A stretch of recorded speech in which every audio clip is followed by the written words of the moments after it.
Vishi blogs Kannada. ಎಲ್ಲರೂ ಹೇಗಿದ್ದೀರಾ? ಇವತ್ತು ಬೆಳಗ್ಗೆಯಿಂದನೇ ವ್ಲಾಗ್ನ ಶುರು ಮಾಡ್ತಾ ಇದ್ದೀನಿ. ಮೈಕ್ ಹಾಕೊಂಡು ಮಾತಾಡ್ತಿದ್ದೀನಿ, ಯಾಕಂದ್ರೆ ವಾಯ್ಸ್ ಕೇಳಿಸಲ್ಲ ಅಂತ ಹೇಳ್ಬಿಟ್ಟು. ಅದಲ್ಲದೆ ಇವತ್ತು ಇಲ್ಲಿ ಪೂಜೆ ಏನೋ ಮಾಡ್ತಾ ಇದ್ದಾರೆ, ಅಯ್ಯಪ್ಪ ಸ್ವಾಮಿದು ಪೂಜೆ ಮಾಡ್ತಾ ಇದ್ದಾರೆ. ಅಣ್ಣಮ್ಮನ್ ಕೊಂಡ್ರಸವ್ರೆ. ಸೊ ಅದ್ರದ್ದು ಜಾತ್ರೆ ನಡೀತಾ ಇದೆ. ಏನೋ ನನಗೆ ಗೊತ್ತಿಲ್ಲ, ನಾನು ಈಚೆ ಕಡೆ ಹೋಗಿ ನೋಡಿಲ್ಲ. ಒಟ್ಟಿನಲ್ಲಿ ಸಾಂಗು ಮತ್ತೆ ಏನೇನೋ ಮಾಡ್ತಾ ಇದ್ದಾರೆ. ಕಲ್ಚರಲ್ ಆಕ್ಟಿವಿಟೀಸ್ ಇರ್ಬೋದು. ಆದ್ರೆ ಎಂತೆಂಥ ಒಳ್ಳೊಳ್ಳೆ ಸಾಂಗ್ ಹಾಕ್ಸಿದ್ದಾರೆ ಗೊತ್ತಾ. ನಾನು ಬೆಳಗ್ಗೆಯಿಂದ ಬರೀ ಕೇಳ್ತಾನೆ ಇದ್ದೀನಿ ಅಲ್ವಾ ಅಪ್ಪು. ನಾವೇ ಕೇಳಿಸ್ಕೊಳಲ್ಲ, ಎಷ್ಟೊಂದು ಒಳ್ಳೊಳ್ಳೆ ಸಾಂಗ್ಸ್ ಇದೆ ಅಂತ ಇವತ್ತು ಗೊತ್ತಾಯ್ತು ನನಗೆ. ಅಂದ್ರೆ ನಾವ್ ಅವಾಗ ಕೇಳ್ತಾ ಇದ್ದು ನೋಡಿ, ಈ ಸ್ಕೂಲ್ಗೆ ಹೋಗೋ ಟೈಮಲ್ಲಿ, ಕಾಲೇಜ್ಗೆ ಹೋಗೋ ಟೈಮಲ್ಲಿ ಆ ಸಾಂಗ್ ಎಲ್ಲ ಹಾಕ್ತಾ ಇದ್ರು.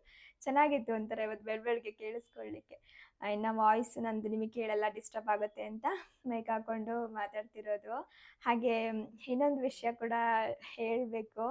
ನಾನು ನಿನ್ನೆ ಒಂದು ವ್ಲಾಗ್ ಅಪ್ಲೋಡ್ ಮಾಡಿದ್ನಲ್ವಾ, ಪ್ರೆಗ್ನೆನ್ಸಿ ರಿವೀಲಿಂಗ್ದು. ಎಷ್ಟೊಂದು ಜನ ನೋಡಿದ್ದೀರಾ ಗೊತ್ತಾ. ಹಾಗೆ ತುಂಬ ಕಮೆಂಟ್ಸ್ ಮಾಡಿದ್ದೀರಾ. ಒಂದು 2000 ಹತ್ತತ್ರ ಕಮೆಂಟ್ಸ್ ಬಂದಿರ್ಬೇಕಲ್ವಾ ಅಪ್ಪು? ಜಾಸ್ತಿನೇ ಬಂದೈತಿ. ಇನ್ನ ಅಯ್ಯೋ. ನೋಡಿಲ್ಲ ಬೆಳಿಗ್ಗೆ ಎದ್ದು. ನೆನ್ನೆ ಎಲ್ಲ ರಾತ್ರಿ ಎಲ್ಲ ಅದನ್ನೇ ನೋಡಿದ್ದಾಯ್ತು. ನಂಗೆ ಒಂದೊಂದು ಕಮೆಂಟ್ಸ್ ಬಿಟ್ಟಿಲ್ಲ, ನಾನು ಎಲ್ಲ ಕಮೆಂಟ್ಸ್ ನೋಡಿರೋದು. ಇವರು ಅಷ್ಟೇ, ರಾತ್ರಿ ಒಂದು 12:30 ಆಯ್ತು ಅನ್ಕೋತೀವಿ ನಾವು ಮಲ್ಗೋವಾಗ. ಎಲ್ಲ ಕಮೆಂಟ್ಸು ಓದ್ತಿದ್ದು. ಅದಲ್ಲದೆ ನಾನು ಯೂಟ್ಯೂಬಲ್ಲಿ ಮಾತ್ರ ಶೇರ್ ಮಾಡಿದ್ದು, ಇನ್ಸ್ಟಾದಲ್ಲೆಲ್ಲ ಎಲ್ಲೂ ಕೂಡ ಹೇಳಿರಲಿಲ್ಲ. ಆದರೂ ಕೂಡ ಯೂಟ್ಯೂಬಲ್ಲಿ ಬ್ಲಾಗ್ಸ್ ನೋಡಿಬಿಟ್ಟು ಇನ್ಸ್ಟಾಗೆ ಹೋಗಿ ಪರ್ಸ್ನಲ್ ಆಗೆಲ್ಲ ಮೆಸೇಜ್ ಮಾಡಿದ್ದೀರಾ. ಅಲ್ಲೂ ಕೂಡ ಬ್ಲೆಸ್ಸಿಂಗ್ನ ಕಳಿಸಿದ್ದೀರಾ. ನಿಜವಾಗ್ಲೂ ನಂಗೆ ತುಂಬಾ ಖುಷಿ ಆಯಿತು. ನಮ್ಮ ಕೈಲಿ ಎಷ್ಟಾಗುತ್ತೋ ಅಷ್ಟು ಕಮೆಂಟ್ಸ್ಗೆ ಲೈಕ್ ಮಾಡಿದ್ದೀವಿ. ರಿಪ್ಲೈ ಮಾಡಲಿಕ್ಕಾಗಲಿಲ್ಲ, ಲೈಕ್ ಮಾಡಿದ್ದೀವಿ. ಹಾಗೆ ಇನ್ಸ್ಟಾದಲ್ಲೂ ಅಷ್ಟೇ, ಆದಷ್ಟು ಎಲ್ರಿಗೂ ಕೂಡ ರಿಪ್ಲೈ ಮಾಡಿದ್ದೀನಿ. ಯಾರಿಗಾದರೂ ಮಾಡಿಲ್ಲ ಅಂದರೆ ಏನು ಅನ್ಕೊಳ್ಬೇಡಿ. ನೀವಿಷ್ಟೊಂದು ಆಶೀರ್ವಾದ ಮಾಡ್ತೀರಲ್ಲ, ಅದೇ ನಮಗೆ ಏನೋ ಒಂಥರ ಕೋಟಿ ಕೊಟ್ಟಷ್ಟು ಖುಷಿ ಆಗುತ್ತೆ. ಥ್ಯಾಂಕ್ ಯು ಸೋ ಮಚ್ ಎಲ್ರಿಗೂ. ನಿಮ್ಮ ಆಶೀರ್ವಾದ ಸದಾಕಾಲ ನಮ್ಮ ಮೇಲೆ ಹಿಂಗೆ ಇರಲಿ ಅಷ್ಟೇ. ಇನ್ನು ಇವತ್ತಿನ ತಿಂಡಿಗೆ ಅಪ್ಪನೇ ಸ್ವಲ್ಪ ಚಪಾತಿ ಮಾಡಿ ಎಗ್ ಬುರ್ಜಿ ಮಾಡಿದರು. ನನಗೆ ತಿನ್ಲಿಕ್ಕಾಗಲಿಲ್ಲ. ನಾನು ಇತ್ತೀಚೆಗೆ ಬೆಳಗ್ಗೆ ಈ ಥರದ್ದೆಲ್ಲ ಏನೂ ತಿನ್ನೋಕ್ಕಾಗ್ತಿಲ್ಲ. ಮೊದಲಿಂದನೇ ನನಗೆ ರೂಢಿ ಇಲ್ಲ. ಇನ್ನು ಇವಾಗ ಇದನ್ನು ತಿನ್ನಬೇಕು ಅಂದರೆ ಸ್ವಲ್ಪ ಹಿಂಸೆ ಆಗ್ತಿರುತ್ತೆ. ನಾನಿನ್ನೂ ತಿಂದಿಲ್ಲ, ಹಾಗಾಗಿ ಸ್ವಲ್ಪ ಫ್ರೂಟ್ಸ್ನ ಬಿಡಿಸ್ಕೊಟ್ಟಿದ್ರು, ಫ್ರೂಟ್ಸ್ ತಿಂದೆ. ಇವಾಗ ಒಂಚೂರು ಮಾಲ್ಟ್ನ ಮಾಡಿದ್ದಾರೆ, ಮಾಲ್ಟ್ನ ಕುಡಿಬೇಕು. ಹಿಂಗೆ ಆಗ್ತಾಯಿದೆ. ಬೆಳಗ್ಗೆ ಟೈಮ್ ಮಾತ್ರ ಏನೂ ಸೇರ್ತಾ ಇಲ್ಲ. ಮಧ್ಯಾಹ್ನ ಮತ್ತು ರಾತ್ರಿ ಪರವಾಗಿಲ್ಲ, ಆರಾಮದಲ್ಲಿ ಊಟ ಮಾಡ್ಬೋದು. ಮಧ್ಯಾಹ್ನ ಚೆನ್ನಾಗಿ ಮಾಡ್ಬೋದು, ರಾತ್ರಿನೂ ಕೂಡ ಅಷ್ಟೊಂದು ಸೇರಲ್ಲ. ಬೆಳಗ್ಗೆ ಮಾತ್ರ ಏನಂದರೆ ಏನೂ ತಿನ್ನಲಿಕ್ಕೆ ಆಗಲ್ಲ. ಸ್ವಲ್ಪ ಹಣ್ಣು ತಿನ್ಕೊಳ್ಬೋದು ಅಷ್ಟೇ, ಅದರಲ್ಲೂ ಆ್ಯಪಲ್ಲು ಇಲ್ಲಾಂದರೆ ದಾಳಿಂಬೆ ಹಣ್ಣು, ಇದೆರಡೇ. ಬೇರೆ ಏನೂ ತಿನ್ನಲಿಕ್ಕಾಗ್ತಿಲ್ಲ. ನೋಡಬೇಕು ಇನ್ನು ಎಷ್ಟು ದಿನ ಹಿಂಗೆ ಇರುತ್ತೆ ಅಂತ. ಇನ್ನು ಅಪ್ಪನೇ ಇಲ್ಲಿ ಮಾಲ್ಟ್ನ ರೆಡಿ ಮಾಡಿ ಇಟ್ಟಿದ್ದಾರೆ. ಹಾಗೆ ಮಧ್ಯಾಹ್ನಕ್ಕೆ ಸೊಪ್ಪು ಮತ್ತು ಇದೇನಪ್ಪು, ರೈಸು, ರೆಡ್ ರೈಸು. ಅದು ಚೆನ್ನಾಗಿ ತೊಳೆದಿದ್ದೀನಿ, ಅದಕ್ಕೆ ವೈಟ್ ಆಗ್ಬಿಟ್ಟೈತೆ ನೋಡಲ್ಲಿ. ವೈಟ್ ಅಲ್ಲ, ಅದು ಬರೋ ಕಲರ್ ಹಂಗೆ. ಕೆಲವೊಂದು ಅಕ್ಕಿಲಿ ಕಲರ್ ಕಟ್ಟಿರ್ತಾರೆ. ಜಾಸ್ತಿ ಕಲರ್ ಇತ್ತು ಅದು ತೊಳೆಯುವಾಗ. ಹೌದಾ? ಅದಕ್ಕೆ ಜಾಲರಿ ತಗೊಂಡು ಚೆನ್ನಾಗಿ ಜಾಲ್ಸಿ ಹಾಕ್ಬಿಟ್ಟಿದ್ದೀನಿ. ಹಂಗಾರೆ ಇದು ಯಾವುದೋ ಕ್ವಾಲಿಟಿ ಚೆನ್ನಾಗಿಲ್ಲ. ಗೊತ್ತಿಲ್ಲ ಅದೇನೋ. ಆರ್ಡ್ರ್ ಮಾಡಿದ್ದೆ ಆನ್ಲೈನಲ್ಲಿ, ಅದು ಚೆನ್ನಾಗಿರೋದು ಬಂದಿಲ್ಲ ಅನಿಸುತ್ತೆ. ಇನ್ನು ಈ ಮಾಲ್ಟ್ ನಾನು ಲಾಸ್ಟ್ ಟೈಮೇನೆ ಶೇರ್ ಮಾಡಿದ್ದೀನಿ, ಅಂದರೆ ಈ ಮಾಲ್ಟ್ ಪೌಡರ್ ರೆಸಿಪಿನ ಶೇರ್ ಮಾಡಿದ್ದೀನಿ. ಈ ಮಾಮೂಲಿಯಾಗಿ ಪ್ರೆಗ್ನೆನ್ಸಿ ಟೈಮಲ್ಲಿ ನಮ್ಗೆ ಏನಂದರೆ ಏನೂ ಸೇರಲ್ಲ. ಅದು ಬೆಳಗ್ಗೆ ಟೈಮಲ್ಲಂತೂ ಕೆಲವೊಬ್ಬರಿಗೆ ನನ್ನ ಥರನೇ ಆಗ್ತಿರುತ್ತೆ, ಏನು ಕುಡಿಲಿಕ್ಕಾಗಲ್ಲ, ಏನು ತಿನ್ನಲಿಕ್ಕಾಗಲ್ಲ. ಅವರು ಆರಾಮದಲ್ಲಿ ಈ ಥರ ಮಾಲ್ಟ್ ಮಾಡ್ಕೊಳ್ಬೋದು. ಇದರಲ್ಲಿ ಡ್ರೈ ಫ್ರೂಟ್ಸು ಮತ್ತು ಸಿರಿಧಾನ್ಯ ಎಲ್ಲನೂ ಕೂಡ ಸೇರಿಸಿ ಮಾಡಿರೋ ಅಂಥದ್ದು. ಈ ಕೆಲವೊಬ್ಬರಿಗೆ ಡ್ರೈ ಫ್ರೂಟ್ಸ್ನ ಹಂಗೆ ತಿನ್ನಲಿಕ್ಕೂ ಕೂಡ ಆಗಲ್ಲ. ಈ ಪಿಸ್ತಾ, ವಾಲ್ನಟ್ಟು ಇದನ್ನೆಲ್ಲ ತಿನ್ಲಿಕ್ಕೆ ಇಷ್ಟನೇ ಆಗಲ್ಲ. ಅದರಲ್ಲೂ ನನಗೆ ವಾಲ್ನಟ್ ಅಂತೂ ಸೇರ್ತಾನೆ ಇಲ್ಲ, ಅದು ನೋಡಿದ್ರೇ ಒಂಥರ ಆಗುತ್ತೆ. ಹಾಗಾಗಿ ಎಲ್ಲನೂ ಸೇರಿಸಿ ಪೌಡರ್ ಮಾಡಿ ಇಟ್ಟಿರೋದ್ರಿಂದ ನಮಗೆ ಒಂದು ಒಳ್ಳೆ ಪೋಷಕಾಂಶನೂ ಕೂಡ ಸಿಕ್ತಂಗೆ ಆಗುತ್ತೆ ಅಲ್ವಾ. ಹಾಗೆ ಕುಡ್ದಿದ್ದು ಕೂಡ ಗೊತ್ತಾಗಲ್ಲ. ಹಾಗಾಗಿ ಮಾಲ್ಟ್ನ ಕುಡಿಯೋದನ್ನ ಅಭ್ಯಾಸ ಮಾಡ್ಕೊಂಡ್ಬಿಟ್ಟಿದ್ದೀನಿ. ಇದಾದರೆ ಸ್ವಲ್ಪ ಹೊತ್ತು ಬಿಟ್ಟು ಬಿಟ್ಟು ಕುಡಿಬೋದು ಅಂತ. ನೋಡಿ, ನನಗೆ ಸ್ವಲ್ಪ ತೆಳ್ಳಗಿರಬೇಕು, ಅದಕ್ಕೆ ಇವರು ತೆಳ್ಳಗೆ ಮಾಡಿದ್ದಾರೆ. ಹಾಗೆ ಒಂಚೂರು ಬಿಸಿ ಬಿಸಿ ಆಗು ಕೂಡ ಇರಬೇಕು ನನಗೆ. ಇದೇನಾದರೂ ತಣ್ಣಗಾಗ್ಬಿಟ್ರೆ ನಂಗೆ ಸೇರಲ್ಲ. ಅದು ಯಾವಾಗಲೂ ಬಿಸಿ ಬಿಸಿಯಾಗಿ ಕುಡಿದು ಅಭ್ಯಾಸ ಆಗೋಗ್ಬಿಟ್ಟಿದೆ. ಹಂಗಾಗಿ ಅಪ್ಪು ನನಗೆ ಒಂದು ಫುಡ್ ಜಾರ್ನ ತರಿಸ್ಕೊಟ್ಬಿಟ್ಟಿದ್ದಾರೆ. ಯಾಕಂದರೆ ನಮಗೆ ಪದೇ ಪದೇ ಮಾಲ್ಟ್ನ ರೆಡಿ ಮಾಡ್ಕೊಳ್ಳಿಕ್ಕೂ ಕೂಡ ಆಗಲ್ಲ. ಒಂದು ಸಲ ಮಾಡಿಟ್ಕೊಂಡು ಒಂಚೂರು ನಿಧಾನಕ್ಕೆ ಕುಡಿತಿರ್ಬೇಕು. ಒಂದೇ ಸಲ ಕೂಡ ಕುಡಿಯಕ್ಕಾಗಲ್ಲ ಈ ಟೈಮಲ್ಲಿ. ಒಂಥರ ಅದೆಲ್ಲ ರಿವರ್ಸ್ ಬರೋ ಥರ ಫೀಲ್ ಆಗ್ಬಿಡುತ್ತೆ. ಇದನ್ನ ತರಿಸಿರೋದೇ ಅಪ್ಪು ಅದೇ ಕಾರಣಕ್ಕೆ. ಇದು ಸೇಮ್ ಒಂಥರ ಫ್ಲಾಸ್ಕ್ ಥರ ವರ್ಕ್ ಆಗುತ್ತೆ. ಈಗ ಫ್ಲಾಸ್ಕಲ್ಲಿ ನಾವು ನೀರಿಟ್ಟರೆ ಹೆಂಗೆ 8-9 ಗಂಟೆ ಬಿಸಿ ಇರುತ್ತೋ ಅದೇ ಥರ ಇದರಲ್ಲಿ ನಾವು ಫುಡ್ನ ಇಟ್ಟರೆ ಸುಮಾರು ಒಂದು 12 ಗಂಟೆಗಳ ಕಾಲ ಬಿಸಿ ಇರುತ್ತೆ. ಯಾವುದೇ ಥರ ಸೂಪ್ ಇರ್ಬೋದು, ಈ ಥರ ಮಾಲ್ಟ್ ಇರ್ಬೋದು, ಏನನ್ನು ಬೇಕಾದರೂ ಇದರಲ್ಲಿ ಹಾಕ್ಕೊಂಡು ನಾವು ಆರಾಮದಲ್ಲಿ ಕುಡಿಬೋದು. ಇನ್ನು ಇದು ಬಂದು double walled vacuum insulated with copper coating ಆಗಿರುತ್ತೆ. ಇನ್ನು ನೀವು ಈ ಕ್ಯಾಪ್ನು ಕೂಡ ಅಬ್ಸರ್ವ್ ಮಾಡಿ ನೋಡ್ಬೋದು. ಈ ಕ್ಯಾಪ್ ಬಂದು ಥ್ರೆಡ್ ಟೈಪ್ ಓಪನಿಂಗ್ ಇರುತ್ತೆ. ತುಂಬಾ ನೀಟಾಗಿ ಅದು ಕ್ಲೋಸ್ ಆಗುತ್ತೆ. ಕ್ಲೋಸ್ ಮಾಡಿದ್ಮೇಲೆ ಲೀಕ್ ಆಗೋದು, ಚೆಲ್ಲೋದು ಆ ಥರ ಎಲ್ಲ ಏನೂ ಆಗೋದಿಲ್ಲ. ಇನ್ನು ಇತ್ತೀಚೆಗೆ ಇವ್ರಿಗೂ ಕೂಡ ಕೆಲಸ ಶುರುವಾಗಿರೋದ್ರಿಂದ ಪಾಪ ಇವ್ರು ಹೋಗ್ಲೇಬೇಕಾಗತ್ತೆ. ನಾವು ಸುಮಾರು ದಿನದಿಂದ ಶಾಪ್ನ ಕ್ಲೋಸ್ ಮಾಡಿಬಿಟ್ಟಿದ್ದೀವಿ. ಇನ್ಮೇಲೆ ಕೂಡ ಕ್ಲೋಸ್ ಮಾಡೋಕ್ಕಾಗಲ್ಲ. ಹಾಗಾಗಿ ನಾನೇ ಹೋಗ್ತಿದ್ದೀನಿ. ಬೆಳಗ್ಗೆ ಹೊತ್ತು ತಿಂಡಿ ತಿಂದು ಹೋಗೋದೇ ನನಗೊಂಥರ ಟಾಸ್ಕ್. ಅಂದರೆ ಒಂದೇ ಸಲ ನನಗೆ ಇದನ್ನೆಲ್ಲ ಕುಡಿಲಿಕ್ಕಾಗಲ್ಲ. ಹಾಗಾಗಿ ನಾನು ಇದರಲ್ಲಿ ಕ್ಯಾರಿ ಮಾಡ್ತಾ ಇದ್ದೀನಿ. ಇದು ನನಗೆ ತುಂಬಾ ಹೆಲ್ಪ್ ಮಾಡ್ತಿದೆ ಅಂತಲೇ ಹೇಳ್ಬೋದು. ಆರಾಮಾಗಿ ಕ್ಯಾರಿ ಕೂಡ ಮಾಡ್ಬೋದು. ಪುಟ್ಟಾಗಿದೆ. ಈಗ ಆಫೀಸ್ಗೆಲ್ಲ ಹೋಗೋರು ಕೂಡ ಆರಾಮದಲ್ಲಿ ಬ್ಯಾಗಲ್ಲಿ ಹಾಕೊಂಡು ಹೋಗ್ಬಿಡ್ಬೋದು. ಒಂಥರ ಪುಟಾಣಿ ಬಾಟ್ಲು ಥರ ಕ್ಯೂಟಾಗಿ ಕೂಡ ಇದೆ. ಇದ್ರ ಜೊತೆಗೆ ಇದು ಬಾಯಿ ಸ್ವಲ್ಪ ಅಗಲ ಇರೋದ್ರಿಂದ ಆರಾಮದಲ್ಲಿ ನಾವು ಸ್ಪೂನಲ್ಲಿ ಕೂಡ ಈ ಥರ ತಗೊಂಡು ಕುಡಿಬೋದು ಅಥವಾ ತಿನ್ಬೋದು. ಕನ್ವೀನಿಯೆಂಟ್ ಆಗಿದೆ. ಕುಡಿಲೂಬೋದು, ತಿನ್ಲೂಬೋದು ಅಂತ ಹೇಳ್ತಾರಲ್ಲ ಆ ಥರ. ನೋಡಿ ಎಷ್ಟು ಬಿಸಿ ಇದೆ. ನಾನು ಸ್ವಲ್ಪ ಓಪನ್ ಮಾಡೇ ಇಟ್ಟಿದ್ದೀನಿ, ಆದರೂ ಕೂಡ ಬಿಸಿ ಇದೆ. ಚೆನ್ನಾಗಿದೆ. ನಾನಂತೂ ಇದನ್ನ ಹೈಲಿ ರೆಕಮೆಂಡ್ ಮಾಡ್ತೀನಿ. ಯಾರಾದರೂ ಆಫೀಸ್ಗೆ ಹೋಗೋರು ಇರ್ಬೋದು ಅಥವಾ ಮನೇಲೇ ನಂತರ ಕನ್ಸೀವ್ ಇರೋರು ಅವರೆಲ್ಲರೂ ಕೂಡ ಯೂಸ್ ಮಾಡ್ಬೋದು. ಆಫೀಸ್ಗೆ ಹೋಗೋರ್ಗಂತೂ ಇದೊಂಥರ ಬೆಸ್ಟು. ಇನ್ನು ನಿಮ್ಗೇನಾದರೂ ಈ ಬೋರೋಸಿಲ್ ಕ್ಯಾರಿಮೇಟ್ ಬೇಕು ಅನ್ನೋಂಗಿದ್ರೆ ನಾನು ಡಿಸ್ಕ್ರಿಪ್ಷನಲ್ಲಿ ಲಿಂಕ್ ಕೊಟ್ಟಿರ್ತೀನಿ. ಆ ಲಿಂಕ್ ಮುಖಾಂತರ ನೀವು ಬೈ ಮಾಡ್ಬೋದು. ಹಾಗೆ ನನ್ನ ಕೂಪನ್ ಕೋಡ್ನ ಯೂಸ್ ಮಾಡಿಕೊಂಡು ತೊಗೊಳ್ಳಿ. ನಿಮಗೆ ಡಿಸ್ಕೌಂಟ್ ಕೂಡ ಸಿಗುತ್ತೆ. ನನಗಂತೂ ಇದು ತುಂಬಾ ಇಷ್ಟ ಆಗಿದೆ. ಹಾಗೆ ತುಂಬ ಹೆಲ್ಪ್ ಮಾಡ್ತಾ ಇದೆ. ಹಂಗಾಗಿ ಶೇರ್ ಮಾಡ್ಕೊಳ್ತಾ ಇರೋದು. ಹಾಗೆ ಇದ್ರ ಜೊತೆ ಅಪ್ಪು ಸ್ವಲ್ಪ ಗ್ಲಾಸ್ ಜಾರ್ಗಳನ್ನು ಕೂಡ ತರಿಸಿದ್ದಾರೆ. ಈ ಜಾರ್ಗಳು ಕೂಡ ಬೋರೋಸಿಲ್ದೆ. ಏನಂದರೆ ಡ್ರೈ ಫ್ರೂಟ್ಸ್ಗೆಲ್ಲ ನನ್ನ ಹತ್ರ ಜಾರ್ಗಳು ಇರಲಿಲ್ಲ. ಪ್ಲಾಸ್ಟಿಕ್ ಕಂಟೈನರಲ್ಲಿ ಹಾಕ್ತಾ ಇದ್ನಲ್ಲ, ಹಂಗಾಗಿ ಇವರು ಇದನ್ನು ತರಿಸಿರೋದು. ಪ್ಲಾಸ್ಟಿಕ್ ಎಲ್ಲ ಯೂಸ್ ಮಾಡಬೇಡ ಅಂತ. ನೋಡಿ ಎಷ್ಟು ಕ್ಯೂಟ್ ಆಗಿದೆ ಅಂತ ಹೇಳ್ಬಿಟ್ಟು. ಇನ್ನು ಈ ಗ್ಲಾಸ್ ಜಾರ್ಗಳು ಬಂದು ತುಂಬಾ ಭಾರ ಇಲ್ಲ, ತುಂಬ ಲೈಟ್ ವೆಯ್ಟ್ ಆಗಿದೆ. ನಾವು ಆರಾಮಾಗಿ ಒಂದು ಕಡೆಯಿಂದ ಮತ್ತೊಂದು ಕಡೆ ಎತ್ತಿಡ್ಬೋದು, ಕಷ್ಟ ಅಂತ ಅನಿಸಲ್ಲ. ಇನ್ನು 2 ಪ್ರಾಡಕ್ಟ್ಗಳೇನಾದರೂ ನಿಮಗೆ ಬೇಕು ಅನ್ನೋಂಗಿದ್ರೆ ನೀವು ಡಿಸ್ಕ್ರಿಪ್ಷನಲ್ಲಿ ಚೆಕ್ ಮಾಡ್ಬೋದು. ನಾನು ಲಿಂಕ್ನ ಕೊಟ್ಟಿರ್ತೀನಿ. ಹಾಗೆ ನನ್ನ ಕೂಪನ್ ಕೋಡ್ ಆದಂತಹ BF10ನ ಯೂಸ್ ಮಾಡಿಕೊಂಡು ನೀವು ತೊಗೊಳೋದ್ರಿಂದ ನಿಮಗೆ ಅಡಿಷನಲ್ ಡಿಸ್ಕೌಂಟ್ ಕೂಡ ಸಿಗುತ್ತೆ, ಆಯಿತಾ. ಇನ್ನು ಅವರು ಅಡುಗೆಗೆಲ್ಲನೂ ಕೂಡ ರೆಡಿ ಮಾಡ್ಕೊಳ್ತಾ ಇದ್ದಾರೆ. ನಾನು ಈ ಕಡೆ ಆ ಜಾರ್ಗಳಿಗೆ ಡ್ರೈ ಫ್ರೂಟ್ಸ್ನೆಲ್ಲ ಫಿಲ್ ಮಾಡಿ ಎತ್ತಿಡ್ತಿದ್ದೀನಿ. ಕ್ಲೀನ್ ಮಾಡಿಕೊಟ್ರು, ನಾನು ಬರೀ ಫಿಲ್ ಮಾಡ್ತಾ ಇದ್ದೀನಿ. ಮನೇಲಿರೋ ಐಟಮ್ನೆಲ್ಲ ನಾನೇ ಕರೆಕ್ಟಾಗಿ ಯೂಸ್ ಮಾಡೋದು.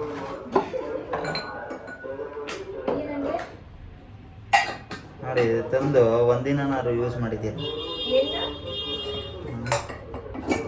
ಸುಮ್ಮನೆ ಎಲ್ಲ ಹೆಣ್ಮಕ್ಳು ತಗೊಂಡು ಇಟ್ಕೊಂತೀರ, ಒಂದು ಆಚೆ ತೆಗಿಯಲ್ಲ. ಯಾರು ಅದನ್ನ ಕುಯ್ಕೊಂಡು ಕಣ್ಣೀರು ಹಾಕೋದು? ನಾನು ಅದನ್ನ ಜಾಸ್ತಿ ಯೂಸ್ ಮಾಡಲ್ಲ. ಸುಮ್ಮನೆ ತೊಳಿಬೇಕು, ಮತ್ತೆ ಎತ್ತಿಡ್ಬೇಕು, ಒರೆಸ್ಬೇಕು ಅಂತೇಳಿ. ಇವ್ರು ಕಣ್ಣಲ್ಲಿ ನೀರು ಬರುತ್ತೆ ಅಂತ ಅದನ್ನ ಯೂಸ್ ಮಾಡ್ತಾ ಇದ್ದಾರೆ. ಅದಕ್ಕೆ ಕಂಡಿಡಿರೋದು. ಇವ್ರೇನಂದ್ರೆ ಮೊದ್ಲೆಲ್ಲ ಏನಾದ್ರು ಅಡುಗೆ ಮಾಡಿದ್ರೆ ಎಲ್ಲಾ ಪಾತ್ರೆನೂ ಸಿಂಕಲ್ಲಿ ತುಂಬಿಡೋರು, ಕೊನೆಯಲ್ಲಿ ತೊಳ್ದಿಡೋರು. ಇವಾಗ ರೂಢಿ ಮಾಡ್ಕೊಂಡ್ಬಿಟ್ಟಿದ್ದಾರೆ. ಅಲ್ಲಿ ಮಾಡ್ತಿರ್ತಾರೆ, ಅಲ್ಲಿ ಕ್ಲೀನ್ ಮಾಡಿ ಒರೆಸಿ ಎತ್ತಿಕ್ ಬಿಡ್ತಾರೆ. ಇಂಪ್ರೂವ್ ಆಗಿದ್ದೀನಿ. ಏನು ಮಾಡೋದು, ಅದು ಒಂದೇ ಸಲ ಗುಡ್ಡೆ ಹಾಕೊಂಬಿಟ್ರೆ ಒಂಥರ ತೊಳಿಬೇಕಾಯ್ತು ಅನಿಸ್ತದೆ. ಅದಕ್ಕೆ ಹಿಂಗೆ ಅವಾಗವಾಗೆ ತೊಳ್ಕೊಂಬಿಟ್ರೆ ಏನು ತೊಳೆಯೋಷ್ಟಿರಲ್ಲ, ನೆಮ್ಮದಿಯಾಗಿರ್ತದೆ. ನಾನು ಹೇಳಿದ್ದೀನಿ ಒಂದು 2-3 ಮಾಸ್ಕ್ ತಂದ್ಕೊಡಪ್ಪು, ಮಾಸ್ಕ್ ಹಾಕೊಂಡೇ ಮಾಡ್ತೀನಿ, ಏನಾಗಲ್ಲ ಅಂತ. ಆದ್ರೂ ಕೇಳ್ತಿಲ್ಲ, ನಾನೇ ಮಾಡ್ತೀನಿ ಅಂತ ಮಾಡ್ತಾ ಇದ್ದಾರೆ. ಮಾಸ್ಕ್ ಹಾಕೊಂಡ್ರೆ ಅದು ನಮ್ದು ಉಸಿರೇ ನಮಗೆ ಬರುತ್ತೆ. ಅದೇನು ಮಾಡಕ್ಕೆ, ಈ ಕಣ್ಣೀರು ಆನಂದಕ್ಕೆ ಬರ್ತಾ ಇರೋದು. ಇನ್ನ ಇವತ್ತು ನಾನು ನಿಮಗೊಂದು ಡ್ರೆಸ್ ತೋರಿಸ್ಬೇಕಂತ ಅನ್ಕೊಂಡಿದ್ದೀನಿ.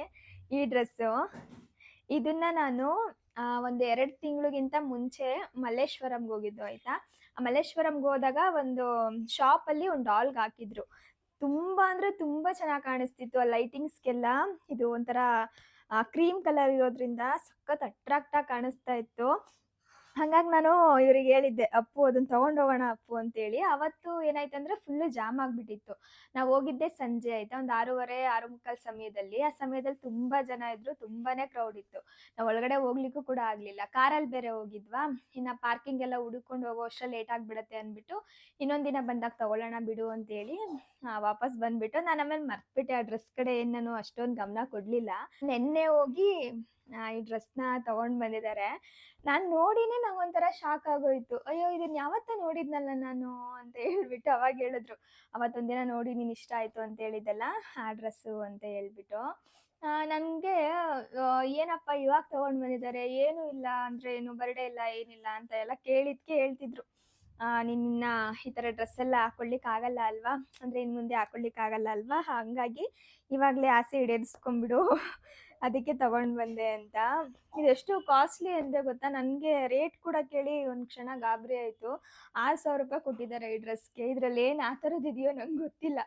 ನೋಡಿ, ಕ್ರಾಪ್ ಟಾಪ್ ಥರ, ಇದಕ್ಕೆ ಒಂದು ಬಾಟಮ್ ಇದೆ. ಚೆನ್ನಾಗಿದೆ ಇದು, ಸ್ವಲ್ಪ ವೇಟ್ ಕೂಡ ಇದೆ,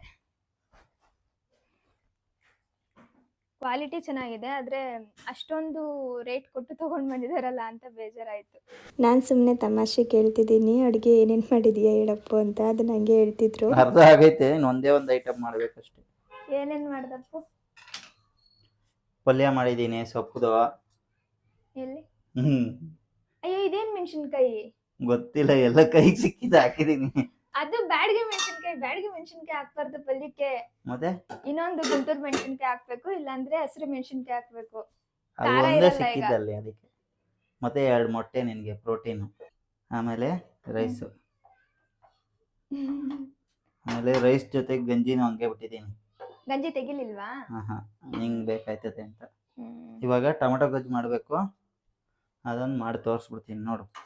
ಸ್ಪೆಷಲ್ ಟೊಮೊಟೊ ಗೊಜ್ಜು ಇದು. ಅಯ್ಯೋ ಏನ್ ಗೊತ್ತಾ, ಈ ಟೊಮೊಟೊ ಗೊಜ್ಜಿಗೆ ನಮ್ಮ ಮನೇಲಿ ಒಂದು ಸ್ಟೋರಿ ಇದೆ.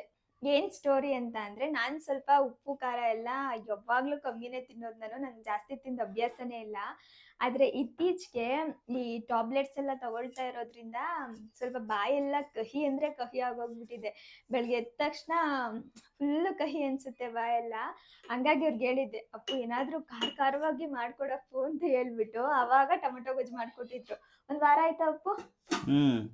ಅದನ್ನ 3 ದಿನ ಇಟ್ಕೊಂಡು ತಿಂದಿದ್ದಲ್ಲ, ಚೆನ್ನಾಗೈತೆ ಅಂತ. 1 ವಾರ ಆಯ್ತು ಅದ್ ಮಾಡಿ. ಅದು ನಿಜ ನಾನು 3 ದಿನ ಇಟ್ಕೊಂಡು ತಿಂದಿರೋದು. ಮಧ್ಯಾಹ್ನದ ಊಟಕ್ಕೆ ಟೊಮೊಟೊ ಗೊಜ್ಜು ಅನ್ನ ಮೊಟ್ಟೆ, ಟೊಮೊಟೊ ಗೊಜ್ಜು ಅನ್ನ ಮೊಟ್ಟೆ, ಇದೇ ತರ. ಎಷ್ಟು ಟೇಸ್ಟಿಯಾಗಿ ಮಾಡಿದ್ರು ಅಂದ್ರೆ ನಂಗೆ ಜಾಸ್ತಿನೇ ಇಷ್ಟ ಆಗೋಗ್ಬಿಟ್ಟಿದೆ. ಎಲ್ರಿಗೂ ಹೇಳ್ತಾ ಇದ್ದೆ, ಟೊಮೊಟೊ ಗೊಜ್ಜು ಮಾತ್ರ ಸಖತ್ತಾಗಿ ಮಾಡ್ತಾರೆ ಅಂತ. ಇವತ್ತು ಅದನ್ನೇ ಮಾಡ್ತಾ ಇದ್ದಾರೆ. ಒಂಥರ ಸ್ಪೈಸಿಯಾಗಿ ತುಂಬಾ ಚೆನ್ನಾಗಿರುತ್ತೆ. ನಾವಂದ್ರೆ ಟೊಮೊಟೊನ ಕಟ್ ಮಾಡ್ಬಿಟ್ಟು ಈರುಳ್ಳಿನೆಲ್ಲ ಕಟ್ ಮಾಡಿ ಒಗ್ಗರಣೆ ಹಾಕಿ ಮಾಡ್ಬಿಡ್ತೀವಿ. ಇವ್ರು ಆ ಥರ ಮಾಡಲ್ಲ, ಅದೇನೋ ರುಬ್ಕೊಂಡು ಆ ಥರ ಎಲ್ಲ ಮಾಡ್ತಾರೆ. ಹಂಗಾಗಿ ಒಂಚೂರು ರೆಸಿಪಿನೂ ಕೂಡ ಇವತ್ತು ಕ್ಯಾಪ್ಚರ್ ಮಾಡ್ಕೊಳ್ಬೇಕು. ಇನ್ನೂ ಆಗಿಲ್ಲ ತಾನೆ? ಈಗ ಸ್ಟಾರ್ಟ್ ಮಾಡ್ತಾ ಇದ್ದೀನಿ. ಈಗ ರುಬ್ಬಿಟ್ಬಿಟ್ಟಿದ್ಯಾ? ಅದೇನಿಲ್ಲ, ಅದೊಂದು ಸಿಂಪಲ್ ಟೊಮೊಟೊ ಮೆಣಸಿನ್ಕಾಯಿ ಬೇಯಿಸ್ಬಿಟ್ಟು ರುಬ್ಬೇಕಷ್ಟೇ. ಹಸಿರು ಮೆಣಸಿನ್ಕಾಯಿ ಟೊಮೊಟೊ ಎರಡೂ ಬೇಯಿಸ್ಬೇಕು. ಹ್ಮ್ ಆಮೇಲೆ ಇದು ಟೊಮೊಟೊದು ಸಿಪ್ಪೆ ಬಿಡಿಸ್ಬೇಕು. ಹಿಂಗೆ ಥರ ಸಿಪ್ಪೆ ಬಿಡಿಸ್ಬಿಟ್ಟು ಆಮೇಲೆ ರುಬ್ಬಿಟ್ಟು ಮೆಣಸಿನ್ಕಾಯಿ ಟೊಮೊಟೊ ಎರಡು ಜೊತೆಗೆ ಮಿಕ್ಸ್ ಮಾಡಿ ರುಬ್ಬೇಕು. ಆಮೇಲೆ ಮಾಮೂಲಿ ಗೊಜ್ಜು ಟೈಪಲ್ಲಿ ಮಾಡೋದು. ಹೆಂಗೋ ಒಟ್ನಲ್ಲಿ ಮಾಡ್ತಾರೆ. ಅದು ನಿಜ ಸಖತ್ ಟೇಸ್ಟಿ ಆಗಿರುತ್ತೆ. ಒಂದ್ಸಲ ಮನೇಲಿ ಟ್ರೈ ಮಾಡಿ ನೋಡಿ. ಅಂದ್ರೆ ಬಾಯೆಲ್ಲ ಕೆಟ್ಟೋಗ್ಬಿಟ್ಟಿರುತ್ತಲ್ಲ, ಆ ಸಮಯದಲ್ಲಿ ಮಾಡ್ಬೇಕು. ಈ ಜ್ವರ ಬಂದಿರೋರ್ಗೆಲ್ಲ ಚೆನ್ನಾಗಿರುತ್ತೆ. ಸ್ಟಾರ್ಟ್ ಮಾಡೋಣ. ಬಾಣಲಿಗೆ ಸ್ವಲ್ಪ ಎಣ್ಣೆ ಹಾಕೊಬೇಕು, ಎಷ್ಟು ಬೇಕಷ್ಟು ಹಾಕೊಂಡು. 1 ಸ್ಪೂನಾ? ಇಲ್ಲ, ಜಾಸ್ತಿ ಹಾಕಿದ್ದೀನಿ. 2 ಸ್ಪೂನು 3 ಸ್ಪೂನ್ ಐತಿ. ಟೊಮೊಟೊ ಎಲ್ಲ ಚೆನ್ನಾಗಿ ರೋಸ್ಟ್ ಆದಾಗ ಅದು ಟೇಸ್ಟ್ ಬರೋದು. ಆಯ್ತಾ? ಫಸ್ಟ್ಗೆ ಈರುಳ್ಳಿ.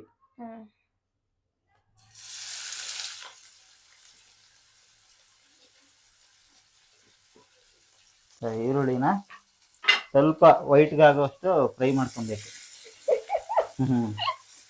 ವೈಟ್ ಆಗಲ್ಲ ಈರುಳ್ಳಿ, ಅದೇ ಕಂದು ಕಲರ್. ಈಗ ಬ್ಲೂ ಐತಾ ಇಲ್ಲಿ, ಅದು ವೈಟ್ಗೆ ಆಗುತ್ತೆ ಸಾಕಷ್ಟು. ಈರುಳ್ಳಿ ನೋಡಿ ಈಗ ವೈಟ್ ಆಯ್ತಾ. ನೆಕ್ಸ್ಟ್ ಕರಿಬೇವು, ಒಂಚೂರು ಸಾಸಿವೆ, ಒಂದಿಷ್ಟು, ಒಂದು 3 ಬೆಳ್ಳುಳ್ಳಿ. 3 ಇದು ಏನು ಬೆಳ್ಳುಳ್ಳಿ 3. ಅದೇ ಏನು 3? ಅದೇ 3 ಬೆಳ್ಳುಳ್ಳಿ, ಒಂದ್ ಫುಲ್ ಬೆಳ್ಳುಳ್ಳಿ, ಬರೀ 3 ಬೆಳ್ಳುಳ್ಳಿ. ಮೂರು ನನ್ಗೆ ಮರೆಸ್ಬಿಟ್ರಿ ಇವ್ರು. ಬೆಳ್ಳುಳ್ಳಿ ಇಲಿಕ್ಲು ಅಂತಾರ ಅದನ್ನ. ಎಷ್ಳು. ಹಾ ಪರವಾಗಿಲ್ಲ, ಎರಡು ಒಂದೇ.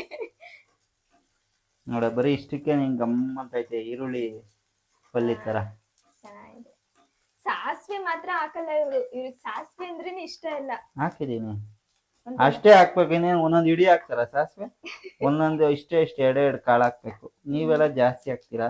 ನಾನ್ ಸ್ವಲ್ಪ ಸಾಸಿವೆ ಜೀರಿಗೆ ಎಲ್ಲ ಕಾಣಿಸೋ ತರ ಹಾಕ್ತೀನಿ, ಇವ್ರು ಕಾಣಿಸ್ದೇ ಇರೋ ತರ ಹಾಕ್ತಾರೆ. ಜಾಸ್ತಿ ಸಿಗ್ಬಾರ್ದು ಬಾಯಿಗದು, ಕಹಿ ಆಗ್ಬಿಡ್ತದೆ.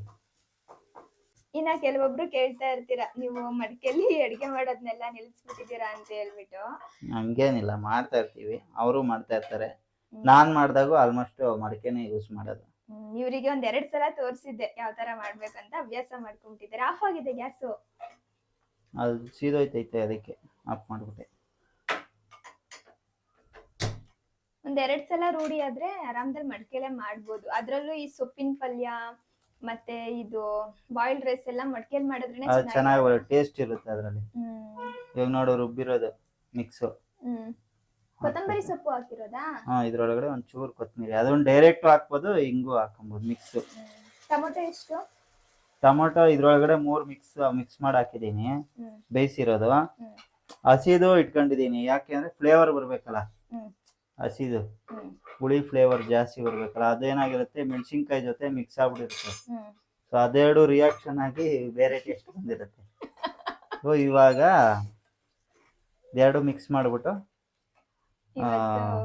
ಅದೇ ಹುರ್ಕೊಂಡ್ರೆ ನೋಡು, ಆಗ್ಲೇ ಚಿಕನ್ ಸಾಂಬಾರ್ ತರ ಹಿಂಗೆ ಎಣ್ಣೆ ತೇಲ್ತೈತಿ. ಹಾಕಿ 2 ಸೆಕೆಂಡ್ ಆಗಿಲ್ಲ. ಸೈನ್ಸ್ ಸ್ಟೂಡೆಂಟ್ ಆಗ್ಬಿಟ್ಟಿದ್ದಾರೆ ಇವತ್ತು. ರಿಯಾಕ್ಷನ್ ಆಗ್ತಂತದ್ದು. 3 ಟೊಮೊಟೊ 5 ಮೆಣಸಿನ್ಕಾಯಿನ ಬೇಯಿಸ್ಕೊಂಡಿದ್ದಾರೆ. ಬೇಯಿಸ್ಕೊಂಡದಕ್ಕೆ ಸ್ವಲ್ಪ ಕೊತ್ತಂಬರಿ ಸೊಪ್ಪು ಹಾಕೊಂಡು ರುಬ್ಕೊಂಡಿರೋದು ಅಲ್ವಾ? ಈಗ ಇದನ್ನ ಈ ನೀರೆಲ್ಲ ಐತಲ್ಲ, ನೀರೆಲ್ಲ ಆವಿ ಆಗೋವರೆಗೂ ಹಿಂಗ್ ನಿಧಾನಕ್ಕೆ ತಿರುಗಿಸ್ಕೊಂತ ಇರ್ಬೇಕು. ಎಣ್ಣೆ ಮಾತ್ರ ಸ್ವಲ್ಪ ಕಮ್ಮಿ ಹಾಕೊಳ್ಳಿ. ಇವ್ರು ಹಾಕಿರೋ ತರ 3 ಸ್ಪೂನ್ ಮಾತ್ರ ಹಾಕ್ಬೇಡಿ. ಏನಿಲ್ಲ, ಎಣ್ಣೆ ಹಾಕಿದ್ರೇನೆ ಅದು ಟೊಮೊಟೊ ಗೊಜ್ಜು ಟೇಸ್ಟ್ ಬರೋದು. ಹಂಗೆ 3 ದಿನ 4 ದಿನ ಇಟ್ಕೊಂಡು, ಈಗ ಉಪ್ಪಿನಕಾಯಿಗೆಲ್ಲ ಏನ್ ಕೇಳಿ ಎಣ್ಣೆ ಹಾಕೋದು, ವರ್ಷಾನ್ಗಟ್ಲೆ ಇಟ್ಕೊಂತಾರೆ. ಹಂಗೆ ಇದು ಅಷ್ಟೇ. ಈಗ ನನಗೆ ಕಲರ್ ಕಡಿಮೆ ಆಯ್ತು, ಅದಕ್ಕೆ ರೆಡ್ ಕಲರ್ ಹಾಕ್ತಾ ಇದೀನಿ. ರೆಡ್ ಕಲರ್ ಅಲ್ಲ, ಅದು ಮೆಣಸಿನ್ಕಾಯಿ ಪುಡಿ. ಅದೇನೆ. ನಾನ್ ನೋಡಿದ್ರೆ ಹಂಗೆ ಐತೆ, ಸ್ಟ್ರಾಂಗ್ ಐತೆ ಇದು. ಇಲ್ಲ ಇಲ್ಲ, ಅದು ಬ್ಯಾಡ್ಗಿ ಮೆಣಸಿನ್ಕಾಯಿ ಪುಡಿ. ಕಲರ್ ಇರುತ್ತೆ, ಖಾರ ಏನು ಅಷ್ಟೊಂದಿರಲ್ಲ. ಖಾರ ಬೇಕು ಅಂದ್ರೆ ಬೇರೆ ಮೆಣಸಿನ್ಕಾಯಿ ಪುಡಿ ಹಾಕ್ಬೇಕು. ಎಲ್ಲ ಅವಾಗವಾಗೆ ತೊಳೆದಿಡ್ತಾ ಇದ್ದೀನಿ. ಸಮಾಧಾನ ಆಯ್ತೈತಿ. ಏನೋ ಒಂಥರ ಕೇಸರಿ ಹಾಕ್ಲಾ, ಇನ್ನ ಕಲರ್ ಬರ್ಲಿ ಅಂತ. ಹಾಕಪ್ಪು, ಏನೇನ್ ಹಾಕ್ಬೇಕನ್ಸುತ್ತೆ ಎಲ್ಲ ಹಾಕಿ ಟೊಮೊಟೊ ಗೊಜ್ಜು ಮಾಡೋದು. ಆದ್ರೆ ನನ್ಗೆ ಅವತ್ ಬಂದಿತ್ತಲ್ಲ ಅದೇ ತರ ಟೇಸ್ಟ್ ಬರ್ಬೇಕು. ಆಗ್ಲೇ ಘಮ ಘಮ ಅಂತ ಐತ್ ನೋಡು.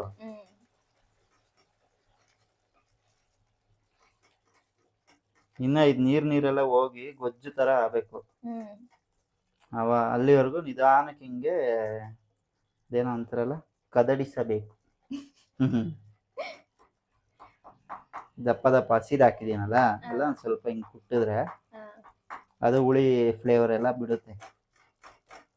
ಇವರು ನಿಜ ಹೇಳ್ಬೇಕಂದ್ರೆ ಈ ತರ ಎಲ್ಲ ಗಮನ ಕೊಟ್ಟು ಮಾಡ್ತಿದ್ದವರೇ ಅಲ್ಲ. ಈಗೆಲ್ಲ ಎಷ್ಟು ಚೇಂಜ್ ಆಗ್ಬಿಟ್ಟಿದ್ದಾರೆ ಅಂದ್ರೆ ಫುಲ್ ಚೇಂಜ್. ಅಪರೂಪಕ್ಕೊಂದ್ಸಲ ಮಾಡೋರು. ನಾನು ಕೆಲವೊಮ್ಮೆ ವ್ಲಾಗ್ಸ್ ಎಲ್ಲ ಮಾಡ್ಕೊಂಡಿದ್ದೀನಿ, ವಿಡಿಯೋಸ್ ಎಲ್ಲ ಮಾಡಿದೀನಿ. ಆದ್ರೆ ಡೈಲಿ ಯಾವತ್ತು ಪಾಪ ಮಾಡ್ತಿರ್ಲಿಲ್ಲ. ಇವಾಗ ಡೈಲಿ ಅವ್ರ ಕೆಲಸ ಅದೇ ಆಗೋಗ್ಬಿಟ್ಟಿದೆ. ನೀನು ಕಷ್ಟ ಪಡ್ತೀಯಲ್ಲಮ್ಮ, ತಿಂದಿದ್ದೇ ಸೇರ್ತಾ ಇಲ್ಲ ನಿನ್ಗೆ, ಮತ್ತೆ ಅಷ್ಟೊಂದು ಕಷ್ಟ ಪಡ್ತಿದ್ಯಾ. ಏನಾದ್ರು ನಾವು ಹೆಲ್ಪ್ ಮಾಡ್ಬೇಕಲ್ಲ. ನಿದ್ದೆ ಬೇರೆ ಜಾಸ್ತಿ ನಿನ್ಗೆ, ಸುಸ್ತಾಗುತ್ತೆ, ಸ್ಟ್ರೈನ್ ಆಗುತ್ತೆ. ನಾನು ಇವ್ರಿಗೊಂದೊಂದ್ಸಲ ರೇಗಿಸ್ತಾ ಇರ್ತೀನಿ, ಇದೆಲ್ಲ ನನ್ಗೋಸ್ಕರ ಮಾಡ್ತಿಲ್ಲ ಅಪ್ಪು, ನಿಮ್ ಪಾಪುಗೋಸ್ಕರ ಮಾಡ್ತಾ ಇರೋದು ಅಂತ. ಇಲ್ಲ, ಒಬ್ರಿಗೋಸ್ಕರ ಮಾಡ್ತಾ ಇದೆ ಮುಂಚೆ, ಇವಾಗ ಇಬ್ರಲ್ವಾ, ಡಬಲ್ ಕೆಲಸ ಆಗುತ್ತೆ ಅಷ್ಟೇ. ಆತರ ಏನಿಲ್ಲ, ನಿನ್ಗೆ ಬೇರೆ ಪಾಪಗ್ ಬೇರೆ ಏನಿಲ್ಲ. ನೀನ್ ಆರೋಗ್ಯವಾಗಿದ್ರೆ ಅಲ್ವಾ ಪಾಪು, ಅದಕ್ಕೆ ನಿನ್ ನೋಡ್ಕೊಂತ ಇರೋದು.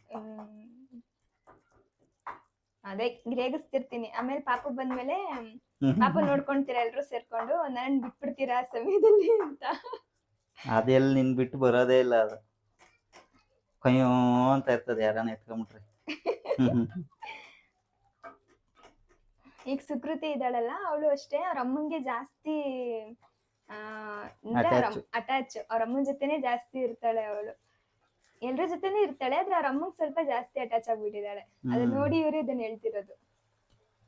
ನೋಡಿ ಅಯ್ಯೋ ಉಪ್ಪಿನ ಡಬ್ಬ ಎತ್ಕೊಂಡೆ, ಎಲ್ಲಿ ಉಪ್ಪಿನ ಡಬ್ಬ? ಉಪ್ಪಾಗಿಲ್ವಾ? ಯಾರಲ್ಲ ಎತ್ತಿಟ್ಟಿದ್ದು ವಾಪಸ್ಸು? ನಾನೇ. ಮತ್ತೆ ಇವ್ರು ಪ್ರತಿ ಸಲ ಉಪ್ಪಾಕಲ್ಲ. ನಾನು ಇಲ್ಲಿ ಇಟ್ಕೊಂಡಿದ್ದೆ ಇದ್ರ ಮೇಲೆ. ಎಲ್ಲ ಕರೆಕ್ಟ್ ಆಗೈತೆ. ಉಪ್ಪೊಂದು ಹಾಕ್ಬಿಟ್ರೆ ಬೆಂಕಿ ಟೇಸ್ಟ್. ಕೈಯಲ್ಲೇ ಹಾಕ್ಬೇಕು. ಯಾಕೆ ಗೊತ್ತಾ? ಉಪ್ಪು ಸ್ಪೂನಲ್ಲಿ ಹಾಕ್ತಾರೆ ಗೊತ್ತಾಗಲ್ಲ. ಇವ್ರು ಯಾವಾಗ್ಲೂ ಇದನ್ನೇ ಹೇಳ್ತಾರೆ. ಕೈಯಲ್ಲಿ ಹಿಂಗ್ ಹಿಡ್ದು ಹಾಕಿದ್ರೆ ಕರೆಕ್ಟಾಗಿ ಎಷ್ಟು ಬೇಕು ಅಷ್ಟು ಹೋಗಿ ಕುತ್ಕೊಂತದೆ. ಕೈಯಲ್ಲಿರೋ ಏನಾಗುತ್ತೆ? ಬ್ಯಾಕ್ಟೀರಿಯಾಸ್ ಎಲ್ಲ ಅದ್ರಲ್ಲೇ. ಕೈಯಲ್ಲೇ ತಿಂತೀರಾ ಹಿಂಗೆ ಕಲ್ಸ್ಕೊಂಡು? ಅವಾಗ ಏನು ಬ್ಯಾಕ್ಟೀರಿಯಾ ಹೋಗಲ್ವಾ? ಕೈ ತೊಳ್ದಿರ್ತೀವಿ. ಈಗ ಅವ್ರು ಅವಾಗ್ಲೇ ಟೇಸ್ಟ್ ಮಾಡಿದ್ರು ತಾನೆ, ಅದೇ ಕೈಯಲ್ಲಿ ಹಾಕಿ ತೊಳೆದ್ನಲ್ಲ ನಾನು. ತೊಳಿಲಿಲ್ಲ, ಸುಳ್ಳು ಹೇಳ್ತವ್ರೆ. ಅದು ಹಿಂಗೆ ಟಚ್ ಮಾಡಿದೆ ಅಷ್ಟೇ. ನಾವಿಬ್ರೆ ತಾನೇ ಬಿಡು, ಏನಾಗಲ್ಲ. ಅಕಸ್ಮಾತ್ ನಮ್ಮ ಮನೆಗೆ ಇವತ್ ನೆಂಟ್ರು ಬಂದ್ರು, ಅವರು ಇವ್ರು ಮಾಡಿರೋ ಅಡ್ಗೆ ಟೇಸ್ಟ್ ಮಾಡಿದ್ರೆ, ಟೇಸ್ಟ್ ಮಾಡ್ಬಿಟ್ಟು ಆಮೇಲೆ ವಿಡಿಯೋ ನೋಡ್ಬೇಕು ಅವರು. ಆ ತರ ಎಂಜಿಲ್ ಅನ್ಕೊಂಡ್ರೆ ಈ ಟೊಮೊಟೊ ಎಷ್ಟು ಹುಳ ಎಂಜಿಲ್ ಆಗಿರುತ್ತೆ, ಈ ನೀರು ಎಷ್ಟು ಮೀನ್ ಎಂಜಿಲ್ ಆಗಿರ್ತದೆ. ನೀರು ಮೀನಿನ ಎಂಜಿಲ್ ಆಗಿರುತ್ತಾ? ಅದು ನಾನು ಪದ್ಯ ಕೇಳಿದ್ದೆ. ಅವಾಗಿಂದ ನಾನು ಎಂಜಿಲ್ ಬಗ್ಗೆ ಎಲ್ಲ ಏನ್ ತಲೆ ಕೆಡಿಸ್ಕೊಳ್ಳ. ಹೌದು, ನೀರು ಮೀನಿನ ಎಂಜಿಲ್ ಅಲ್ಲವೇ ಅಂತ ಇದೆ. ಕರೆಕ್ಟ್.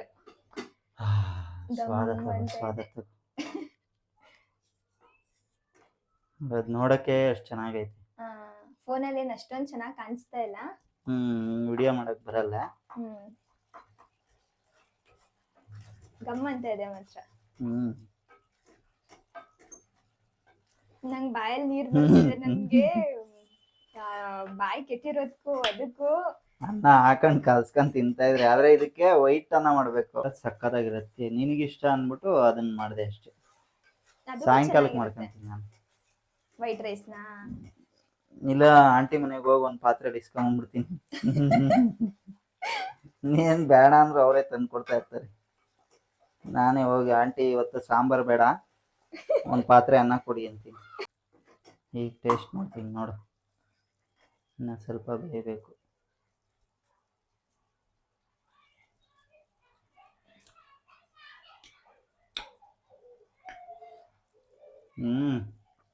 ಆಹಾ, ಚೆನ್ನಾಗಿದ್ಯಾ? ಇವತ್ತು ಇನ್ನ ಚೆನ್ನಾಗಿ ಬಂದೈತೆ. ಹೌದಾ?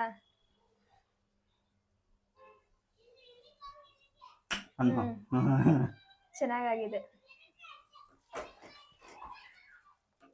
ಇವಾಗ ನೋಡಿ ಇಷ್ಟು ಬೆಂದೈತಲ್ಲ, ಈಗ ಫ್ಲೇಮ್ ಕಡಿಮೆ ಮಾಡ್ಬಿಟ್ಟು ಲಿಡ್ ಕ್ಲೋಸ್ ಮಾಡ್ಬಿಟ್ರೆ ಅದು ಎಣ್ಣೆ ಎಲ್ಲ ಬಿಟ್ಕೊಂತದೆ ಮೇಲ್ಕೆ. ಅವಾಗ ಅಂದ್ರೆ ಹಬೆಲು ಇನ್ನೊಂದ್ ಸ್ವಲ್ಪ ಬೆಂದಿರ್ತದಲ್ಲ, ಆಮೇಲೆ ತಿಂದ್ರೆ ಒಳ್ಳೆ ಟೇಸ್ಟ್ ಬರುತ್ತೆ. ಟೇಸ್ಟ್ ಏನೋ ಬರುತ್ತೆ. ಅವ್ರ ಸ್ಪೂನ್ ತಗೊಂಡೋಗಿ ಎಲ್ಲಿಟ್ರಿ? ಏನ್ ಸ್ಪೂನು? ಅದು ಮಗ್ಚಕೈ ಇಲ್ಲ ಐತಲ್ಲ, ಮಿಕ್ಸಿ ಮೇಲೆ ಇಟ್ಟಿದ್ದೀನಿ. Okay okay.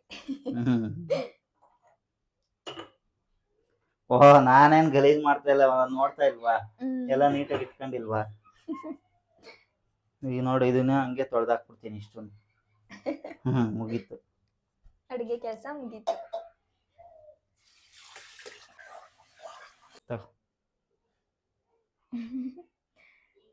ನಂಗೆ ವೈಟ್ ರೈಸ್ಗಿಂತ ಈ ರೈಸು ಜಾಸ್ತಿ ಇಷ್ಟ ಆಗುತ್ತೆ.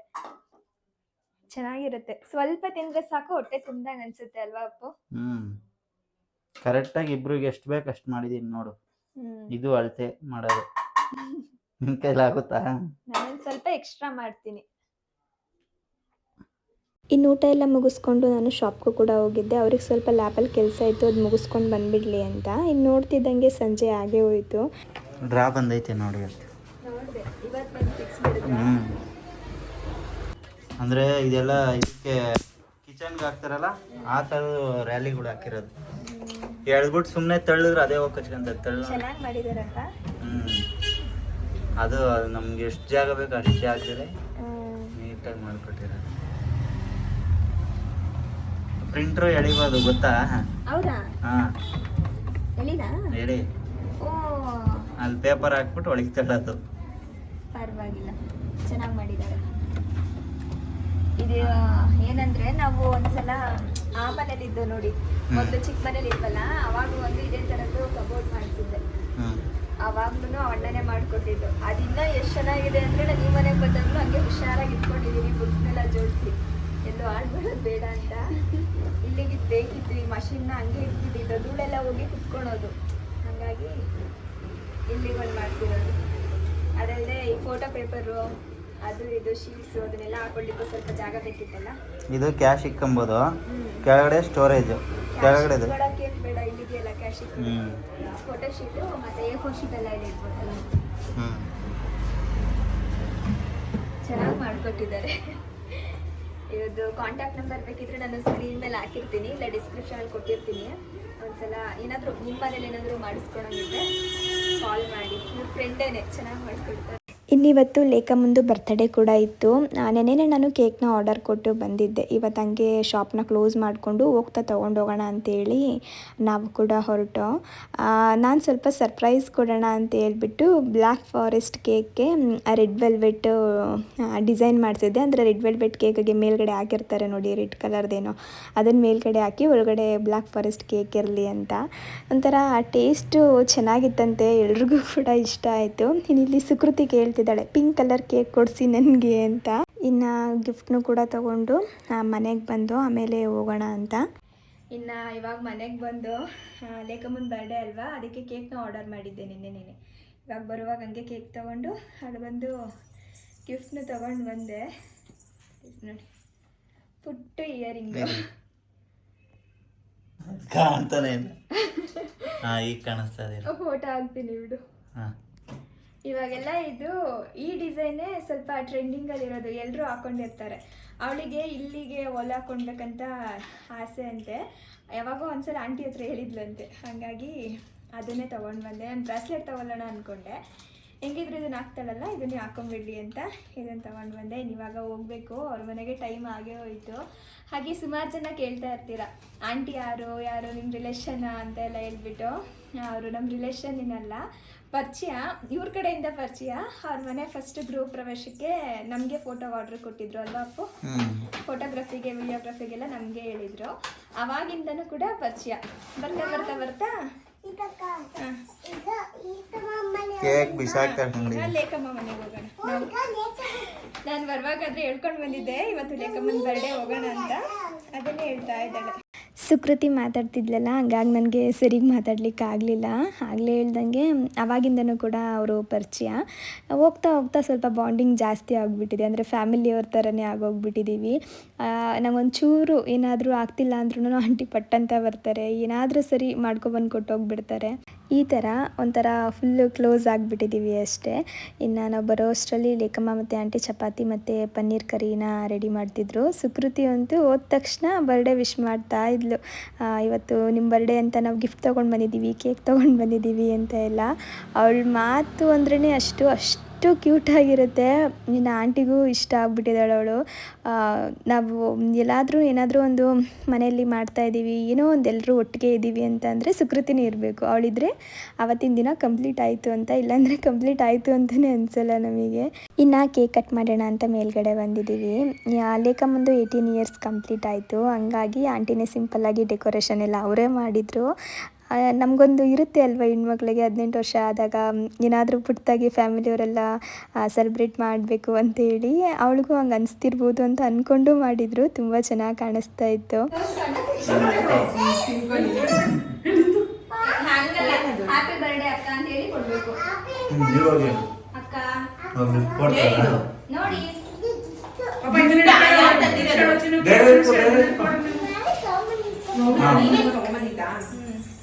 ಏನ್ ಹೇಳಿರ್ಬೋದು.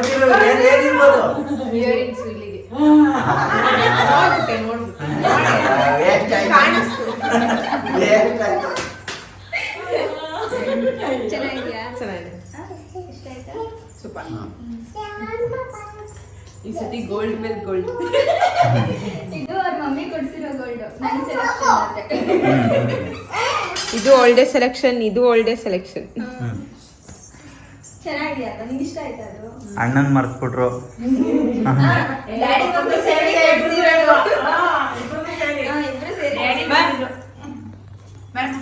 ಇನ್ನು ಇವತ್ತಿನ ವ್ಲಾಗ್ನ ಕೂಡ ಇಲ್ಲಿಗೆ ಎಂಡ್ ಮಾಡ್ತಿದ್ದೀನಿ. ವ್ಲಾಗ್ನ ಪೂರ್ತಿಯಾಗಿ ನೋಡಿರ್ತೀರಾ ಅನ್ಕೋತೀನಿ. ಇವತ್ತಿನ ವ್ಲಾಗ್ ಇಷ್ಟ ಆಗಿದ್ರೆ ಪ್ಲೀಸ್ ಒಂದು ಲೈಕ್ ಮಾಡಿ. ಇನ್ನು ಯಾರಾದರೂ ನನ್ನ ಚಾನಲ್ನ ಸಬ್ಸ್ಕ್ರೈಬ್ ಮಾಡದೆ ನೋಡ್ತಿದ್ರೆ ಸಬ್ಸ್ಕ್ರೈಬ್ ಮಾಡ್ಕೊಂಡು ಕೂಡ ನೋಡಿ ಆಯಿತಾ.